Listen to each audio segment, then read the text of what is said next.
Sriwijaya FC berharap kompetisi sepak bola dapat kembali bergulir dalam waktu dekat. Sriwijaya FC memastikan siap memenuhi dan melaksanakan seluruh persyaratan yang telah ditetapkan Polri dan PSSI. Salah satu persyaratan yang harus dipenuhi dan diterapkan klub peserta, pelaksanaan protokol kesehatan ketat saat kompetisi. Manajemen optimis dapat melaksanakan prokes ketat, mulai dari perangkat pertandingan hingga pemain yang diadopsi dari FIFA. Ya, artinya semua pihak yang menjadi pelaksana maupun tim yang akan bertanding mematuhi protokol kesehatan tersebut secara disiplin, karena semuanya sudah dijelaskan oleh PSSI maupun Liga.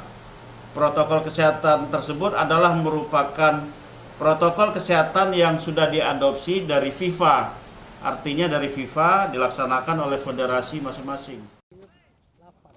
Manajemen Sriwijaya FC tetap berkomitmen dan mendukung penuh Polri dan PSSI untuk menggelar pertandingan tanpa penonton.